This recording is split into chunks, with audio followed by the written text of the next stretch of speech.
The 7-seater diesel PPV market is usually characterized by bad ride quality. But there's always one car that stood out from the rest when it comes to that, and it is the Nissan Terra.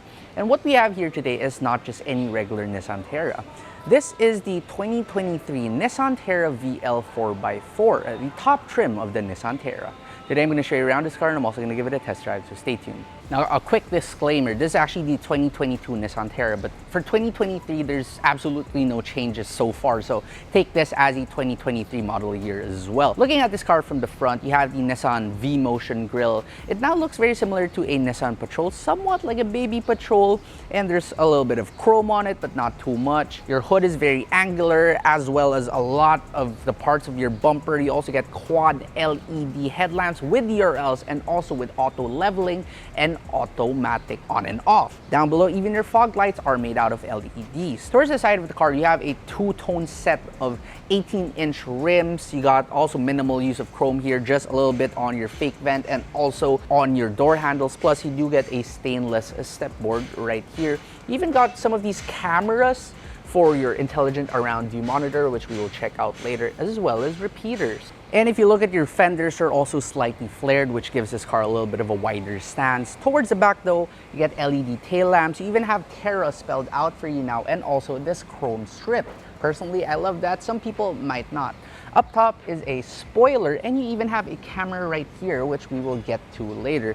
Down below is also this fake diffuser right there, and a VL 4x4 badge, which is pretty much the only way to tell that this is the top spec trim.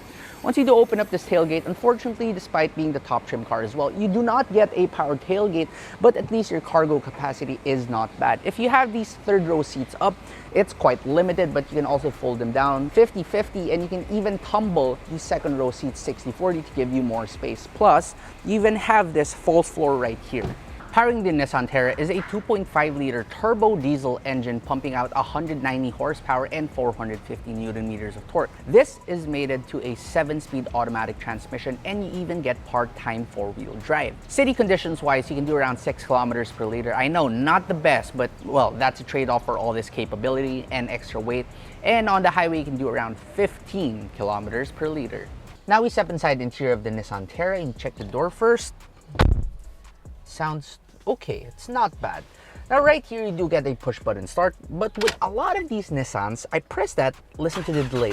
Yes, it takes a while before the car actually starts up. Once it starts up though, you're greeted with an instrument cluster that even sweeps. It's pretty nice. Speaking of that instrument cluster, you have a screen towards the middle for your trip computer. Now the steering wheel, it's leather wrapped and it feels really substantial, and you even have the new Nissan logo on it already. However, the annoying part right here is that it only tilts. It doesn't telescope, but no matter, you can still find your perfect driving position because this 10-way adjustable Nissan zero gravity seats, at least for the driver's side, with these diamond pattern on it and red stitching, is incredibly comfortable and very much adjustable. The rest of the cabin is also clad in, well, a lot of hard touch plastics. However, Nissan did give you some soft touch right here towards the middle with this red accenting on it, and even here on the side. Plus, this center armrest right here. You also have a 9-inch touchscreen, and this one is quite responsive. It even comes with wireless Apple CarPlay, but unfortunately your Android Auto, well, that is still wired, but at least you do have it. You even get a reverse camera right here with an around view monitor, so it gives you a top-down 360-degree view of the car. Now further down, you have a dual zone climate control, and even have a wireless charging pad, a USB-A port, USB-C port, and of course, since this is the 4x4 trim, you can even select between 2-wheel drive, 4 high, and also 4 low. Moving on towards your shifter, it has this leather wrap on it, but honestly, it feels a little bit flimsy, but no matter, it still is very easy to use. Just behind those are these 2 buttons right here. So if you press that, those rear seats, those second row seats, automatically tumble. They call this like the one touch, one flip tumble. And it is really quite convenient, especially if you're parked over at a curb and someone needs to get into the third row. You don't need to go down and fuss about with those second row seats anymore. Your passengers can simply enter. Really neat trick. You do get an electronic parking brake in this one, but I don't know why Nissan did this. There is a blank button for where an auto hold would usually usually be. And being a top trim car, we will be expecting an auto hold feature, right? But well, it's just a black button. 2 giant cup holders, plenty of storage here by the center armrest, and also a pretty big cup holder or jug holder over towards your door. Now, if you move up top right here, you're going to see a rear view mirror, and obviously that's conventional, but I just flipped the switch and it turns into an intelligent rear view mirror. Features wise, you get a Bose premium 8-speaker sound system. You also get 6 airbags with this one. As for its suite of Nissan intelligent mobility, you get an intelligent around view monitor with moving object detection and off-road monitor, intelligent rear view mirror, intelligent forward collision warning, intelligent emergency braking, lane departure warning, intelligent driver alertness, blind spot warning, rear cross traffic alert, hill start assist, hill descent control, and TPMS. Now here at the second row, we also check the door first, and sounds pretty similar to the front, not bad overall. Once you're seated back here, you have tons of legroom and also tons of headroom. But despite having a lot of headroom, what you'll notice here is something that you would have noticed with the older generations of these 7-seater diesel PPVs, wherein the floor feels a little bit too high. And if you look at my head, although I have headroom here, it would go easily way past this door frame right here, especially if you're even taller than me. For reference, I am only fun size at 5'6". So if the ride gets a little bit bumpy, you might hit your head over here at the side. So that's just something to watch out for. Other than that, it is pretty good back here. I mean, you have your USB-C port, USB-A port, your own air vents down below, and you even have your own armrest towards the center with 2 cup holders. And up top, here's where it gets a bit fun. In a lot of cars in this segment, you only have like linear air vents, but for this one, Nissan gives you these 360 rotating air vents for you to be able to find the perfect air direction that you want. Even the people at the third row get them too. And you also have this 11-inch flip down screen, which can be inputted with an HDMI input towards there at the third row. And if you want to see 3 people back here, while it is very much doable, and since the floor is high, there's not much of a transmission tunnel, the belt buckles for the seat belt when they are in their latch position, oh man, that really does hit your bum. Accessing the third row is also pretty easy because remember that one touch or one foot tumble thing? I just hit it at front and this one just magically tumbles. Now when you climb on over towards the back, these seats are best reserved for children because the floor is quite high, so I can't really sit comfortably back here. I really do have to angle my legs. There is a little bit of headroom though, and you do get your own air vents, but there's really not that much things back here. You do, however, get 2 bottle holders on the side and 1 here on the left side. Plus, you get to take control of that HDMI port, which controls that 11-inch screen, and you even have a USB-A port. Plus, you also get these rather big windows for less claustrophobia. So now we drive the Nissan Terra VL 4x4. As with pretty much any other trims of the Nissan Terra, this VL 4x4 is incredibly comfortable. It's probably still one of the most comfortable 7-seater PPVs, diesel PPVs in its class. Now, yes, it has already been overtaken by the next-gen Everest in terms of ride comfort and NVH, but still for a car in itself, this is pretty good. It's still very much comparable to even a lot of crossover SUVs. Suspension-wise, it's just amazing. There's really no tag with this car. It really doesn't bounce nor jiggle about.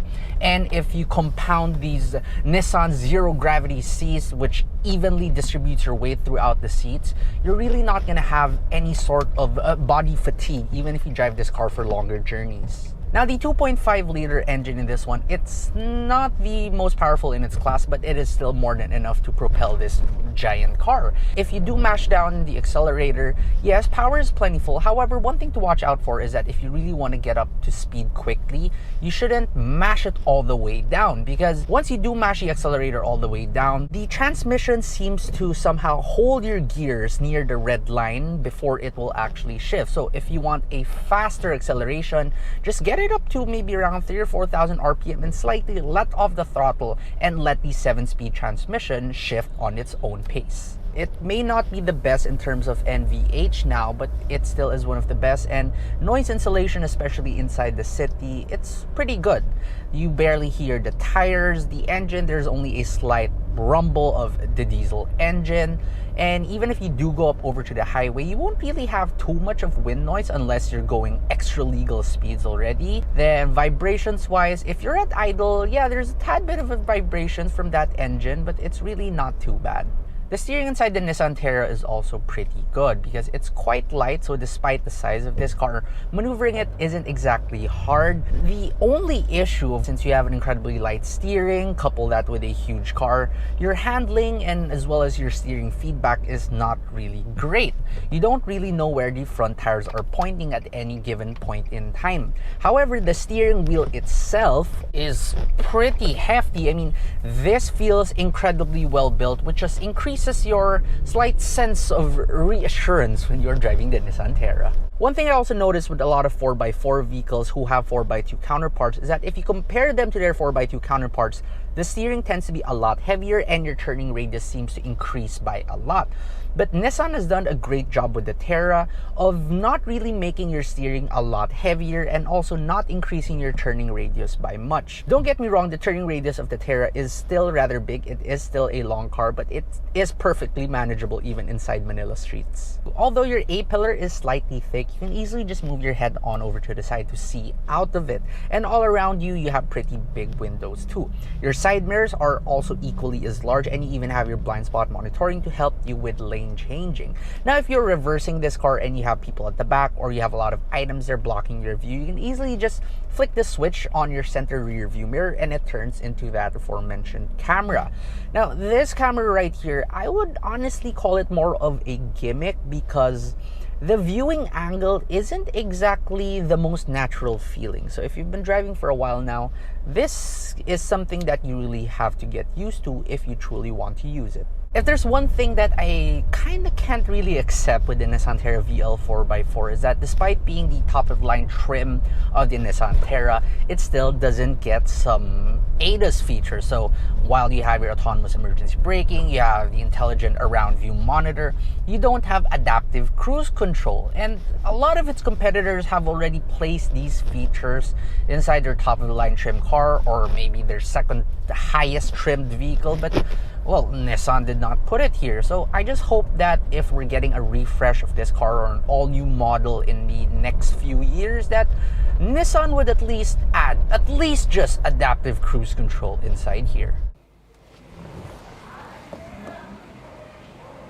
Now for pricing, the Nissan Terra VL 4x4 costs 2.354 million pesos. Is it worth it? Well, if you really want a Nissan Terra for its ride quality, maybe you should just stick to its 4x2 VL version. But if you really want a Nissan Terra, but with the 4x4 capabilities, then maybe you can consider this. However, at this price point, I truly wish that Nissan at least gave you a power tailgate and adaptive cruise control because as it is, well, the technology in this one is slightly aging.